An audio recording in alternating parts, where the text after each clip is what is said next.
எது நீ ஆழமா யோசிச்சுட்டு இருக்கிறியோ அது உங்ககிட்ட வந்துடும் தெரியுமா? கவனம். நீ எதை தேடிக்கொண்டிருக்கிறாயோ அது உன்னை தேடுகிறது. யோசி. எத்தனை பேருக்கு இங்க கார் ஓட்டணும்னு ஆசை? ஒருத்தர் 2 கையையும் தூக்குறான், அவ்வளவு ஆசை அவனுக்கு. கார் ஓட்டணும்னு ஆசை இல்ல, கிடைச்சிருது தெரியுமா? ஆனா எங்க பிரச்சனைனா யார் கார அப்படின்னு யோசிக்கிறது இல்லை. நிறைய பேர் டிரைவர் ஆயிடுறோம்.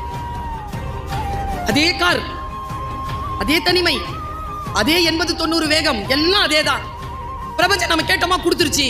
ஏன் கார, என் சொந்த சம்பாத்தியத்துல வாங்கின கார ஓட்டிட்டு என் போர்ட்டிகோல நான் வந்து நிக்கணும், ஸ்டேரிங் இப்படி இருக்கணும், என் கேபின் இப்படி இருக்கணும், நான் உள்ள வந்தா இப்படி இருக்கணும். நீ நினை உனக்கு கிடைக்குதா இல்லையான்னு பாரு. நீ ஆழமா எதை டிசைர் பண்றியோ அந்த ஆழமான டிசைருக்கு பின்னாலே எவ்வளவு ஓடுகிறாயோ அந்த அளவிற்கான உழைப்பை இந்த பிரபஞ்சம் தரும் என்பதற்கு ரத்தமும் சதையுமாக நான் சாட்சியாக நிற்கிறேன். என்னாலே முடியும் என்றால் என் குழந்தையே உன்னால் ஏன் முடியாது?